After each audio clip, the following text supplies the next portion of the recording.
So you start your firm, just you, not really knowing what you're doing, as you said, but then you grew it over 10 years to, managing a firm of 15 people. So you did mention you had a coach, but how did you figure it out? How did you figure out how to do that? Because that is a huge growth as a person, as a leader. How did you figure it out and grow so that you could do it? I really attribute a lot to the coaching. I really do. I mean, there were plenty of people who were getting coaching who didn't receive the knowledge and then execute on it in the same way, of course. So I know that I'm disciplined, I set goals, and I am organized, as you notice.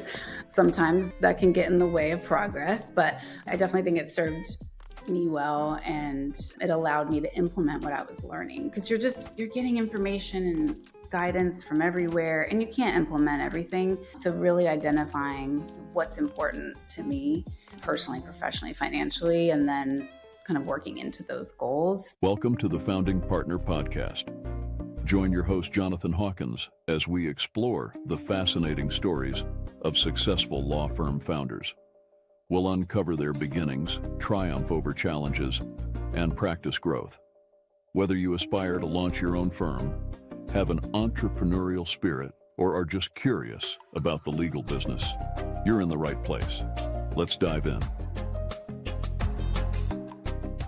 Welcome to Founding Partner Podcast. I'm your host, Jonathan Hawkins. So if you've ever thought about selling your law firm, whether you think you can or you can't, but if you want to explore that possibility, this is going to be an episode you want to watch or you want to listen to. We've got a guest today who successfully sold her practice. So that's something I'm interested in, and we're going to dive in and sort of get some of the details, not all of them, but a lot of the good stuff. So today's guest is Jessica Stern. She was an attorney here in Atlanta area. I think she calls her practice, or her firm did CrImmigration. I think that's how she says it. So Jessica, why don't you introduce yourself? Tell us about, tell us about what your practice was, and then we'll sort of dive into your journey and ultimately the sale of your law firm. Sounds great. Thanks for having me. I still am a lawyer, technically. I would say I'm a recovering lawyer, still kind of working through all those years of experience on my shoulders, trying to lift that load a little bit week by week. I consider myself an entrepreneur, a disruptor of sorts, a mom, a wife, a seeker, a director is something I'm discovering in myself, and just discovering more about myself every day now that I have more time and space to do that. Cool. So explain to me what CrImmigration law is.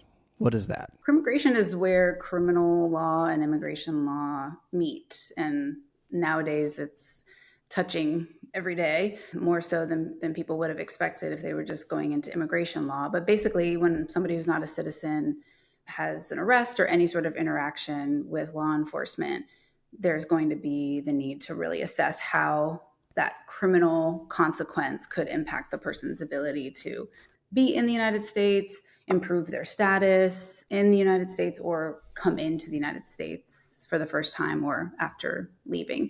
So it was a really challenging, very interesting, never a dull moment practice, and really learned something new every single day and had an opportunity to impact the lives of my clients every single day. So it was a really rewarding field. Okay, so you're a criminal lawyer.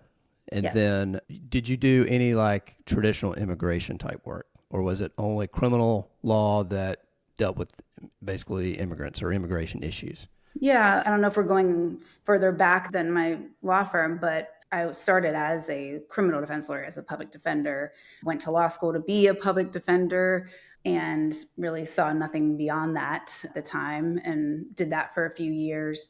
And I can go through a little bit more about how I ended up with my own firm. But in the CrImmigration practice, our clients were all not U.S. citizens. And so I came to creating that practice based on a foundation of criminal defense law and experience, and realized that non-U.S. citizens really were left, on their own very often without an understanding of how that criminal case situation was going to impact their entire life and their family's entire life in the United States. So we would represent the non-U.S. citizen client in a criminal case, and then by nature of their immigration status, just not being a citizen, there would be some sort of immigration issue or consequence that we have to deal with.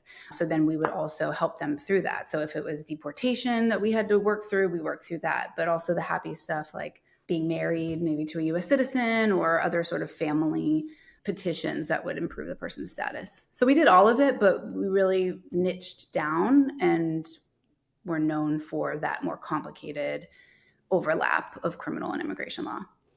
So I don't want to get sidetracked here, but Sure. this is sort of coincidental that we are having this conversation now in terms of what's going on in the world or in the U.S. with immigrants being, shipped off to El Salvador and all that.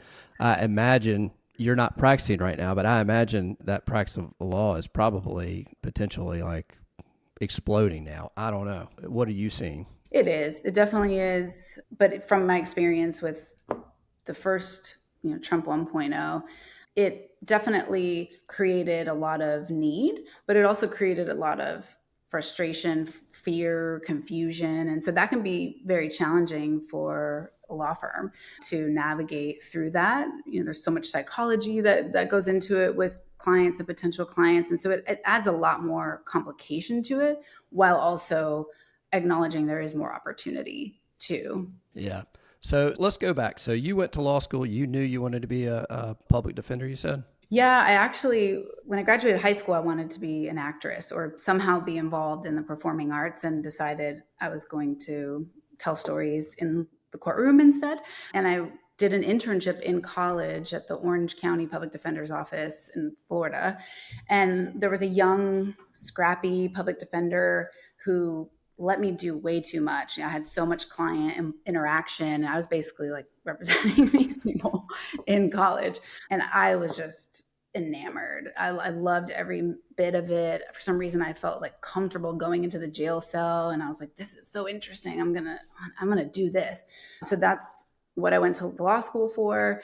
And then the minute I did internships also while in law school, and the minute my bar results came out, called up the public defender of the Fulton County, Georgia, Atlanta public defender's office and said, all right, I can work now. Are you ready to hire me? And went in, guns blazing from there. That's cool. And so you did that for a while, and then eventually I guess you left there to go to private practice. Did you leave there to start your own, or did you join an existing firm? No, I worked with an existing firm. I thought it was a lifer, as a public defender, or at least 10 years of public service before I considered greener pastures. But a few years in, I was approached by a federal white collar defense attorney who saw me just like pretty much directing the courtroom while he was sitting there for hours waiting for his one client's case to be called. And so we talked, and I wasn't quite ready to give up the public defender work yet. So I stayed there some more time until I was in a serious felony courtroom and was with a judge who had the worst demeanor. I mean, he was a bully. And so it's just really was not the place I wanted to be anymore. And I saw that I probably wasn't going to be able to make much more of an impact on the office itself. I mean, I was helping my clients and doing good work there, of course, but I needed to be a little bit more engaged in like the organizational side of it. So I was so excited at the opportunity to work with this federal practice because I learned a totally different area, more professional practice area, worked with a lot of older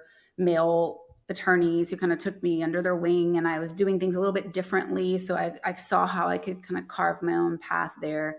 But it really opened my eyes to a different way of practicing law. And from there, I was able to see the niche of criminal and immigration where nobody was doing it. And our clients needed it. And I saw that I wasn't probably going to be able to implement as much of my ideas as I'd hoped at the firm where I was. They were great lawyers and still really good friends of mine. But I saw a way to do it differently and took that leap.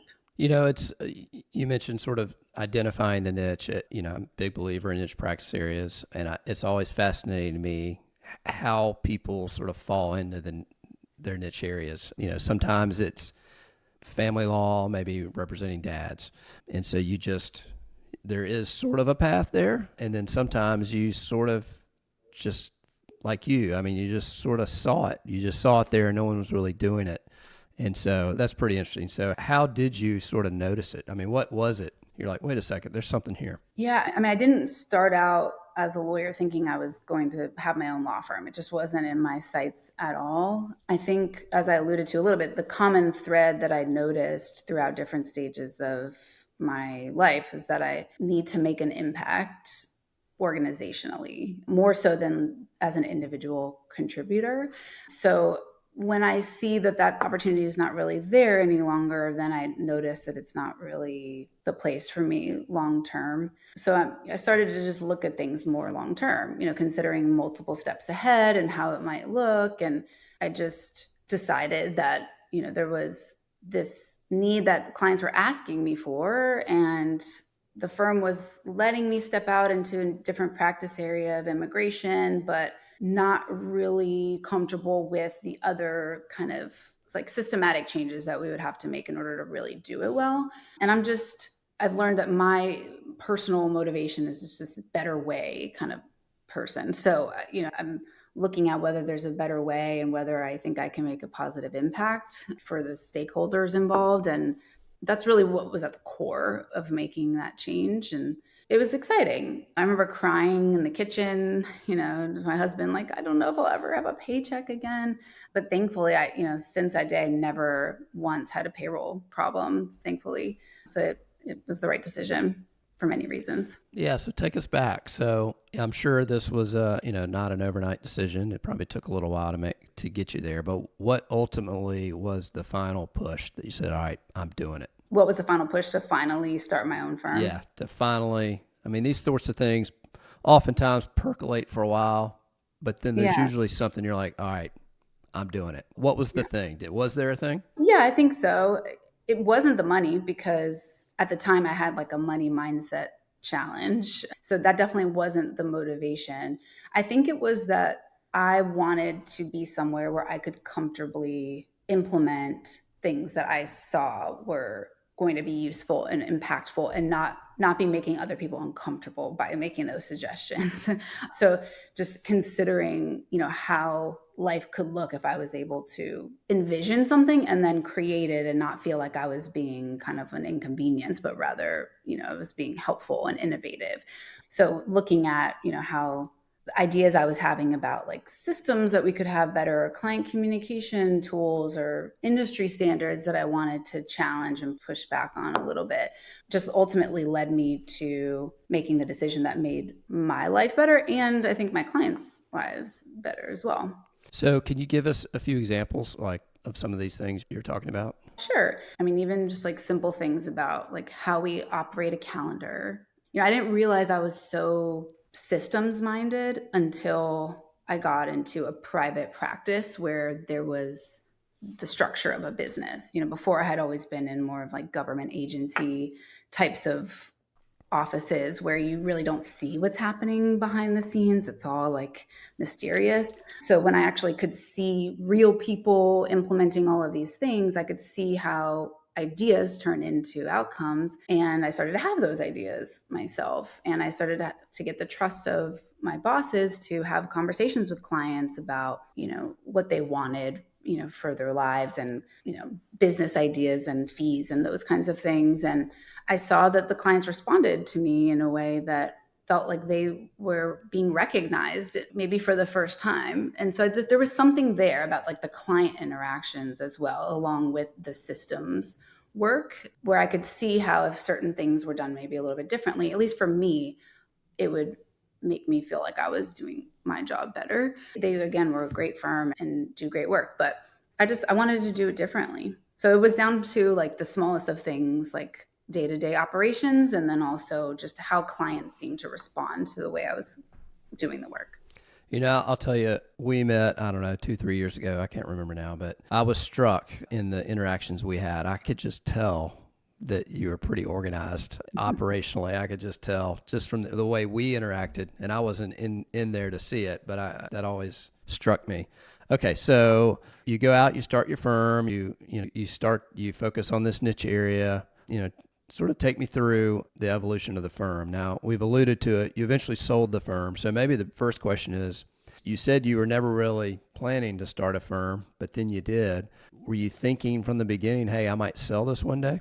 No, that was nowhere on my radar. I remember at an early business coaching session, maybe like 3 years. So I started business coaching 3 years in to having my firm.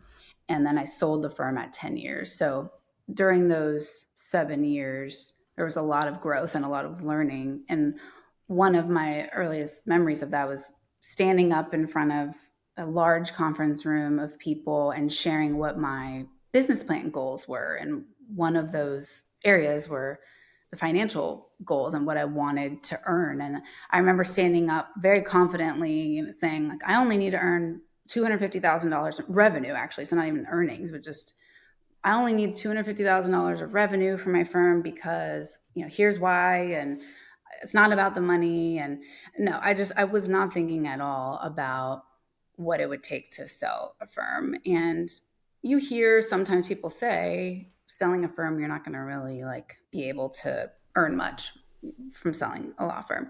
So that was always kind of in my head too. And I just was trying to do good work, and I really wasn't thinking that far ahead. I didn't have business guidance other than the coaching. That was the first time. My parents weren't entrepreneurs. I was the first one to graduate college in my family. I was just kind of figuring things out on my own. I didn't have friends who really were successful business owners yet at that point. So I knew to listen to my instincts. Thankfully, that was with me at that point, and to take considered risks. Those were the things that were in my mind. And then 10 years later, I went from thinking 250,000 was enough, and 10 years later, I sold my firm with a run rate of 2 million that year. I never would have thought that was a goal of mine at all, but obviously you evolve and your goals change and your understanding of life and what you want changes. That's cool. Now, a minute ago, you mentioned you had a money mindset challenge. What do you mean by that? Well, when you go to law school to be a public defender, you're not becoming a lawyer to earn a good living. All my friends were in social justice fields and public interest and were activists and everything. And so I felt like I sold out, and I was going to earn money off the backs of hardworking immigrants. That's what was in my mind and what I thought everybody was thinking about me. You also go from public defender life where you're doing things 100 times a day without realizing what the value is for that. And then you go to having to, figure out how much you have to pay your staff to do certain things and how much things are going to cost. And you have to start thinking about it differently. But some lawyers never do. I'm sure you've, plenty of those folks too, who just continue to have that challenge. And so, I had to really rethink what it means. What does poverty mean? What does wealth mean? What does running a business mean and running it well mean? And why do lawyers get taught that profit is a dirty word, Mm-hmm. Those were things I had to work through. Well, it's from an impact standpoint, the better your business is run and the more money you make, the more impact you can make. That's just the bottom line. If you're barely putting food on the table for yourself, how are you going to be able to really help anybody else, right? Exactly. Yeah. And I remember getting pushback from colleagues and competitors sometimes, whether it was directly or I would hear it through the grapevine about fees being too high. And I would see those same lawyers through clients who would come to me for second opinions or, to take over their case and see the realities of not charging enough. You're not able to keep up with the client's needs in the way that you need to. The fees really need to be set up in a way that is thinking through, even 3 years from now, how do you want to be doing this service better? How do you want to be delivering this service better? And what is it going to take to do that? Staff, overhead, all of that, and charge that now so that you can start delivering that service to your client as soon as possible. So true. Okay. So building the firm up to $2 million a year, that's impressive. That's great. So how did you do it? So let's talk at the end. Was it just you? Did you have staff? Did you have attorneys? Sort of tell me a little bit about sort of your setup. Yeah, it definitely wasn't just me. I don't think I would have been able to generate that much. You'd be working your off. Maybe it's possible in some fields, but not. Personal injury, maybe. Okay, yeah, there you go. No, there were about 15 of us, And that was a blend, of course, like traditional legal staff, a lot of paralegals and immigration practice. We had 3 lawyers. I finally was able to have a managing attorney on board. I wish I had been able to find good talent sooner, but that was key to, being able to sell the firm. And also other types of staff that maybe we don't see in other small law firms traditionally, like marketing staff, sales. There's a whole sales team and other like administrative folks. So let's talk about the sales part. How did you market your firm? I mean, you had a sales team. I assume they were not lawyers, which is probably smart. How did you go grow the practice from a marketing standpoint? Oh man, we need a whole podcast just on that. I learned so much about marketing, and that was really fun. Like that energized me for a while, where I thought maybe I just want to do marketing and sales for law firms, but no, I don't think so. Well, I mean, for marketing, I think a niche is really important, being really specific about what you're doing, and then using specific language for so many reasons. Of course, there's all the like digital marketing reasons why you want to be specific with keywords and language, but also just more so how we think as people and how we're attracted to people who are speaking clearly, plainly, directly, and sometimes in a way that can be considered a little controversial, not to have fear be the motivator, but to make sure that if somebody is the right client for you, you can identify them right away and they're identifying you right away. And it's cutting out who shouldn't be your client, because you don't want to be just spending money, throwing money at the wall and seeing if it sticks or whatever the saying is. I feel like lawyers often do that when it comes to marketing, and they don't really appreciate what they're spending money on, tracking what the return on the investment is, and then having really good record of that. That was also really important from a sales standpoint, being able to show the stats and, develop a good way to report on that gives you a clear picture easily without having to, pull your hair out trying to figure out where the leads are coming from and everything. I mean, that really helps just running the business smoothly as well. So there's so much to say about marketing, but I would say probably the one thing that was the most challenging to wrap my head around as a lawyer was how to market your firm that's based on, your services as a lawyer, but not to put so much of the focus on you, so that you could also involve your team in delivering the service and to attract clients to want to hire your team, not just you, Jessica Stern or Jonathan Hawkins. You want to be able to, open that up so that not only could you sell the firm one day, that might not be your goal, but even just to have long vacations, like you want people to be able to be comfortable with hiring your staff so that you don't have to be pulling every lever every moment. That is such a key insight. I think about it a lot. I think some lawyers do. I mean, some lawyers like being the person. Some people are like, I'm the guy or I'm the gal, you got to come to me. But It does limit your growth if you can't expand to the team. So that's very insightful. So, okay. So growth, if you don't mind me saying, limits your growth, but also it's like, do you really want your cell phone blowing up like on the weekend, and every time you're driving in the car, you have to be squeezing in 15 phone calls because they'll only talk to you? It's just, I don't know why that's the model. Yeah. So you start your firm, just you, not really knowing what you're doing, as you said, but then you grew it over 10 years to, managing a firm of 15 people. So you did mention you had a coach, but how did you figure it out? How did you figure out how to do that? Because that is a huge growth as a person, as a leader. How did you figure it out and grow so that you could do it? I really attribute a lot to the coaching. I really do. I mean, there were plenty of people who were getting coaching who didn't receive the knowledge and then execute on it in the same way, of course. So I know that I'm disciplined. I set goals and I am organized, as you notice. Sometimes that can get in the way of progress, but I definitely think it served me well, and it allowed me to implement what I was learning, because you're getting information and guidance from everywhere and you can't implement everything.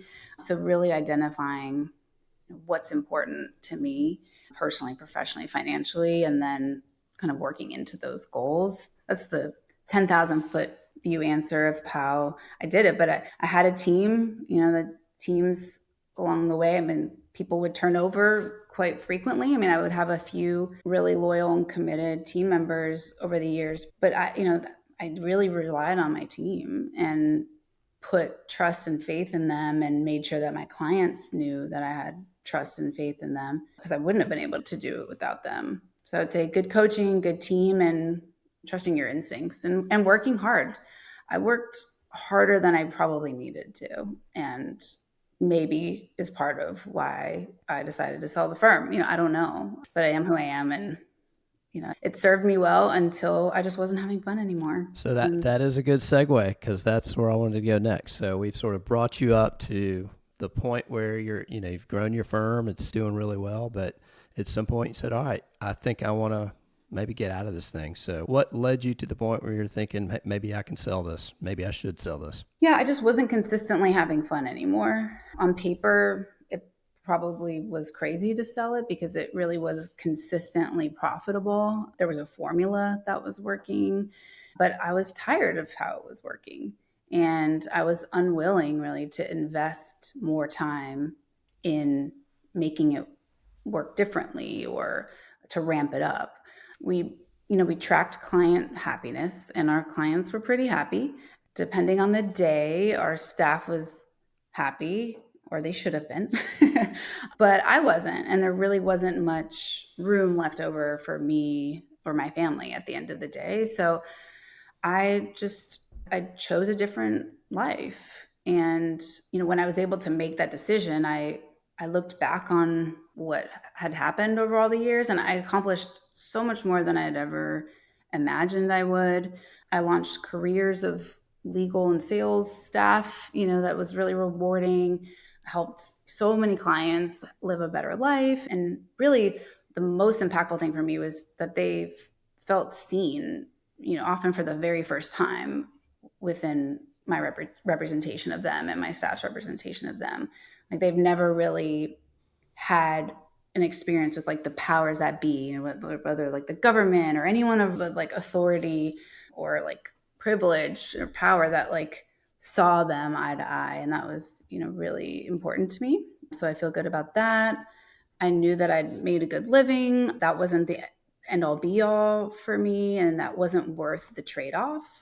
I wasn't going to like trade off my wellness, like my ability to like think creatively and have space to consider other interests. I just didn't need to do it anymore.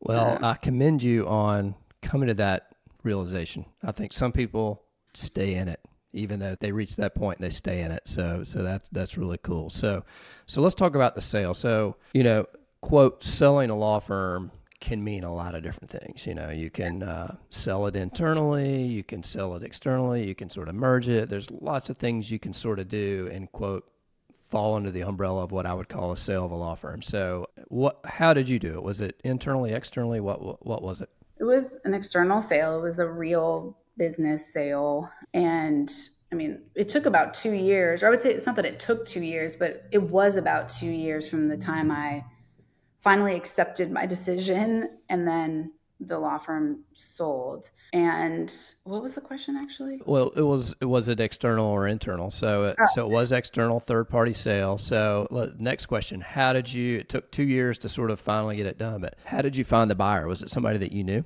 No, that was my biggest concern and the most daunting of factors when I finally accepted the decision to sell the firm. I didn't want to go out to like countless lunches with colleagues and competitors. If you're going to be interested in buying the firm, you're in some way a competitor, right? And I didn't want to just go and like divulge all of my like future ideas and plans. That just didn't seem smart to me. I just wasn't comfortable doing that. So I was able to find a broker, the Law Practice Exchange, and I'm grateful for the work that they did, and their lawyers and CPAs, and they helped to truly not only value the firm. There was a valuation process, which we can talk more about, of course, but the biggest value that I found in working with them was finding the buyer. Just kind of like a like an investment banker would do in a traditional business sale. I mean, that's what they're doing. And so they are confidentially marketing the firm and identifying buyers. And I've met with a few. That was a strange process. You know, a few came into the firm to see what was going on, and you can't really tell your staff what's happening. So that was tricky. I mean, it's like this dating, courting process, and you really have to feel comfortable with who the person is and what they say they're going to do and whether you think they're going to be a good fit. But yeah, so she had an existing firm in another state and wanted to specifically bring in the niche of CrImmigration and get on the East Coast. So yeah, there's so much to unpack there. There's no way we're going to get this done.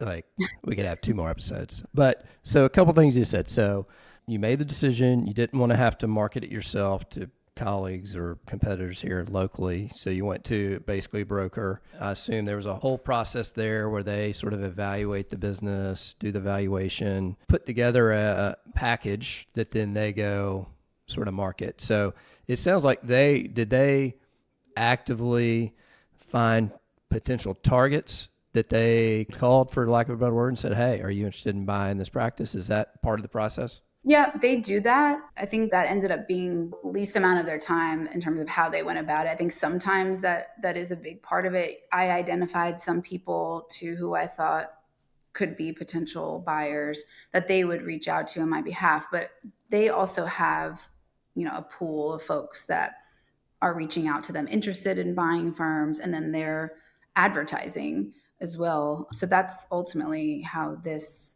relationship came about. You know, it was through the buyer looking to buy an immigration firm, and I had already been a client of theirs, and so my information was out there, but in a confidential way so that it wasn't obvious which firm it was. Yeah, the other thing you mentioned, which is, you know, I think any business that you're selling, it's when to tell your staff and what to tell your staff and how to keep it sort of secret, because, you know, if they find out that you're looking to sell, they might get spooked and all leave at the same time. So how did you manage that process? Yeah, that was wild. It was really hard because you've developed relationships with these people for years. They're trusting you for their livelihood, and I didn't know how this was going to work out. I didn't know if the sale would really even go through. I mean, in my mind, I thought I was never going to sell this firm. Like, this is never going to work. How is this possible? I just didn't really see it happening in reality. But I was going through the motions, doing everything as carefully as I could. And really, you can't tell them because it is creating too big of a risk. But at the same time, a potential buyer is going to want to get to know them as well. Yeah. And so it's tricky. So there were ways to, you know, invite those conversations to happen that were like bordering on not really true, but also some truth in it. And you hope that you've built up enough goodwill over the years for people to understand you and why you would make a decision like that. And hope that at the time that you're making the formal announcement, that they can trust that you've thought through what the future of the firm would look like, or hopefully will look like, because you don't have control over it once you're not the owner anymore. But you want them to stay on and continue to deliver the good work that you were doing. And that's important to the buyer. And it's important to your staff too, because they don't want to be out of a job. So thankfully that was part of the agreement. You know, she kept all of the staff and gave them all a raise, and, you know, everybody seemed happy, you know, and then after that, I don't have any control anymore. Real quick, thanks for listening. If you're getting any value out of this podcast, please take 2 seconds to hit the subscribe button and leave a 5-star review. It would really mean a lot to me. Now back to the show. Okay, so I know it was sort of a long process, 2 years for the overall process, but the ultimate buyer, how long did it take from sort of the introduction to the actual buyer to actually closing the deal? And maybe take me through broad strokes, sort of how that process went down. You know, I don't really remember exactly. I was also on maternity leave when all of this was wow. Yeah, that's impressive. Going on. But I would say probably 6 to 8 months. It felt like it was probably from the time she learned about the firm and when we actually went through closing. It was hard. It's a dance for sure. And they're not moving as fast as you want them to. And, I don't know. I don't know if I'd want to go through that again. That was very stressful. It really was, but it was definitely all worth it in the end. Were there ever any moments with this buyer where you're like, it's not going to happen? Like it's going to happen, then it's not going to happen. It is going to happen, it's not going to. Or was it all the way? You're like, okay, I think it's going to happen. All the time. No, all the time I doubted it. She didn't ask a lot of questions, which was stressful for me because I ask a lot of questions, and I felt like if I was on that side, I would want to be asking a lot of questions. Maybe it was that the reports that we had, were clear enough, and maybe, she had some good advisors on her side that she was depending on to kind of synthesize a lot of it.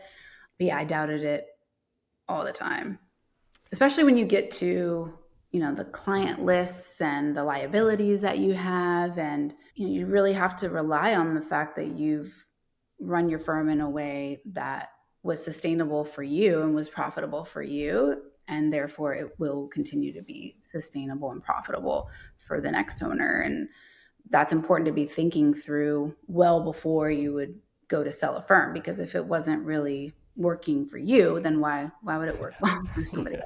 All right. So big topic, valuation. I want to touch on it because that's what everybody always wants to know. That's the first question. What's it worth? What's the value? And, I'm not a valuation expert, but I've seen enough. And, my answer is, the lawyer answer. It depends. I mean, every firm is different. What is important for one practice area may not be important for another. And there's not just a flat out, this is what a firm is worth. I don't think anybody could say that. But what was your experience? And I'm not asking for real numbers or anything, but just generally speaking, sort of the valuation approach to your firm. Anything you can tell us about that? Yeah, I mean, mainly that a law firm is a business, and it sounds like an obvious statement, but unfortunately, like I mentioned earlier, I mean, the profession historically has made lawyers feel like we're predatory if there's a focus on profit. But how else do you sustain a business without focusing on profit? Every other business would expect to assess the financials of a business to attribute a proper value. But I think when people are considering the fact that a law firm doesn't have a lot of value, it's because maybe we're just not as attuned to operating a firm that way. Thankfully, I had the most amazing bookkeeper who gave me the confidence and the information that I needed in beautiful financial reports. And so those reports, along with marketing data that I collected over the years and provided, allowed for the broker to do a professional evaluation. So there's the financial part, and then there's the reoccurring client base that keeps coming back and showing the formula that has worked. I mean, that really served me well, because that's how we were operating at that point. I mean, there were dashboards and, really clear marketing spends that were yielding certain leads, that would yield certain, amount of consults, that would yield certain number of clients. And I mean, it was shocking after a certain number of years how similar it was every month, year over year, every year. I mean, some months would have different variability depending on what's going on in the world, but it was a formula, and thankfully that was documented and yielded a clear value. I mean, I don't know how the CPA, exactly puts it together, but I know ultimately your earnings are going to be looked at and multiplied. And so it could be different, of course, depending on how much the valuation is. Let me say this differently. I guess depending on how much value your firm really has, a buyer would place a different multiplier on it, right? But when you're showing a profitability consistently year over year, as the seller, I'm going to demand a higher multiplier because, I'm convinced that the firm is going to provide that for the next buyer. So in my case, it was like 3 to 5 times earnings, and your report should show how much profit your business is yielding year over year. And so it should really speak for itself. You mentioned something a minute ago too that I always tell people: the data. The more data you have, consistent data that you can point to over time, I think the better off, or the better chance you can to sell it. So obviously you got to point to revenue and you got to talk about profit, but that's table stakes. all the dashboards and the KPIs and all the lines that you could draw that you mentioned with your data over time, that you can put it out there and say, look, this is consistent. That's going to give a buyer a lot of comfort. And so to get there, you got to make sure you're tracking all the stuff. So yeah, and one other point on that, I mean, you can track all the data you want, but then you can get buried in it and not know how to synthesize it and assess it at all. And I was definitely there for a while. One of the staff people that I had was a focus on specifically systems and tracking the data. So I think a lot of lawyers would be well served to consider having like a data scientist somehow, even part-time, to help you to gather, what your CRM is collecting or whatever your marketing tracking system is collecting, and to really figure out how to report on that in a way that's clear for you as the business owner to just look at it and be able to make decisions. Because otherwise, what's the point of collecting it if you can't figure out what you have? yeah. Well, yeah. So let's move on. There's some things I want to hit, and then we're running out of time. So you eventually sold. I assume it was probably like an asset sale type structure, but was it, one question a lot of people have is, am I going to have to stick around? So is there an earnout? Do I have to stick around? So I've talked to some where they got a check and they were gone the next day. So how was it for you in terms of structure and whether you had to stick around? Yeah, I mean, I learned it can look so many different ways, just like you're talking about. I had a few options, but overall, what I could tell from this buyer and the one who now owns the firm is that, she was confident in how she had been running her firm, and I'm sure valued some of the ways that we did things, but I think was pretty eager to like get in and kind of just bring it into the way she's done things. And really, she didn't feel the need for me to be around too long. And hopefully part of that was because, systems were in place and the staff was operating much of what we were doing every day from a service, like from a client delivery standpoint. I still was doing the majority of the business side, really all the business side, but she had confidence in her structure that was already existing for business operations that she'd be able to pull into that. So good procedures in place, good automation in place, good staff that was trained to deliver the work without me having to deal with it directly allowed her to give me what I was looking for, which was freedom and space as soon as possible. So I did have a 6-month transition period, which went by really fast. And I thought they were going to ask me so many more questions during that period, but she had what she needed and pretty much what she got at the time of closing. Of course, I was there to wrap up some things, but after 6 months, I didn't have any ties. I don't have any ties anymore. I did have the option to either have an earnout with a larger overall sale price, or a smaller one and have it be all cash. And I elected for the smaller amount with all cash. And I'm so glad about that. So I want to talk about the emotional part of the sale. So this is another component that I see a lot with lawyers. They say they want to sell, but some of them they're not emotionally ready. You said, you were tired, you weren't having fun, you were emotionally ready, but you sold your baby. What was it like on the other side of the deal? Once you were sort of fully out, what was it like emotionally for you? Yeah, it's a really good question because there's, different emotions involved. I would say the first one and the largest one was relief. I really felt like the weight of the world was totally off of my shoulders, and pride, that I didn't have to wind the firm down, because I was at the point where I probably would have done that, and that would have hurt so bad because it was a very successful firm. And so I didn't have to do that. And the work is continuing on, and it's not happening in the way that I was doing it.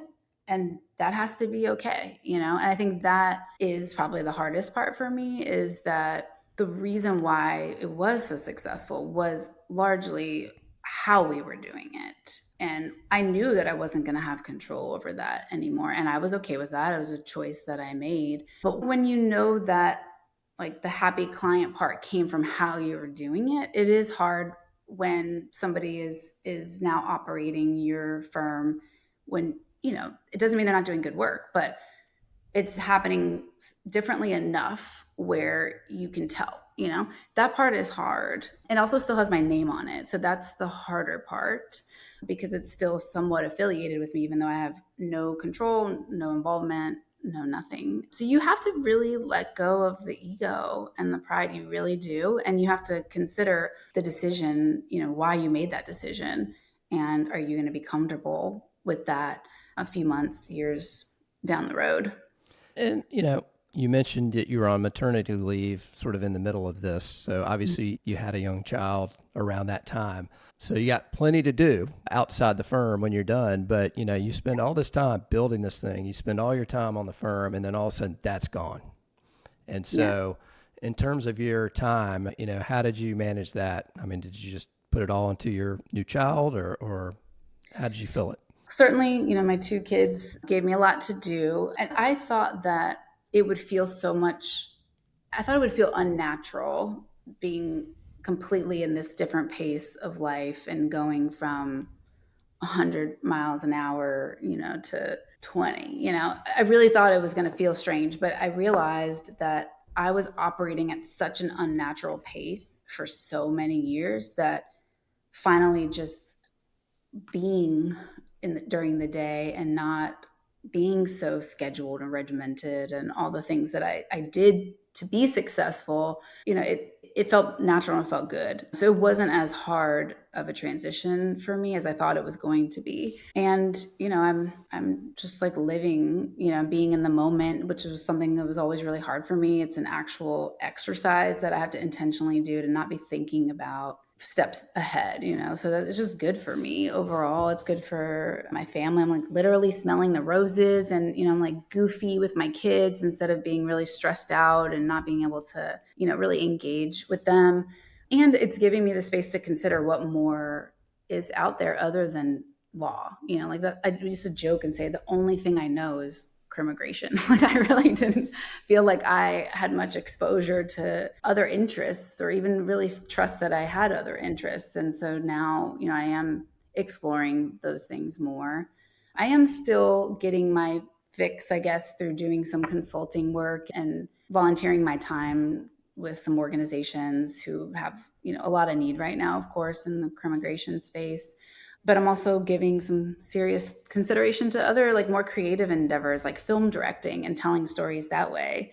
So I'm just discovering what seems to be most energizing for me right now and just kind of taking steps in that direction. Well, maybe this will be a step in your law firm consulting career. So my next question is for law firm owners out there that may think they want to sell their firm one day, or at least want the option to sell their firm one day, I'm curious, what kind of advice would you give to them? Well, for those who are considering starting a law firm one day, that it's really a worthwhile exercise to sit down and in a, very simple way, just create like a mini business plan. It sounds like a big endeavor, but just keeping it simple and, thinking through, what do you want personally, professionally, and financially within 1 year, 3 years, 5 years, 10 years, if you can get that far. And then try to envision what that firm that you've considered building will do to yield those outcomes. Like, how are you going to get those things through the firm? Because I've noticed sometimes people, they have these ideas like, I want to hang my own shingle. Well, why? Tell me why. Because there's sometimes other ways to get the outcome that you want without going through that entire process, as you might not enjoy it. And sometimes you just got to do it to know if you're going to enjoy it or not. But other times you can figure that out just by, sitting down and planning things a little bit more.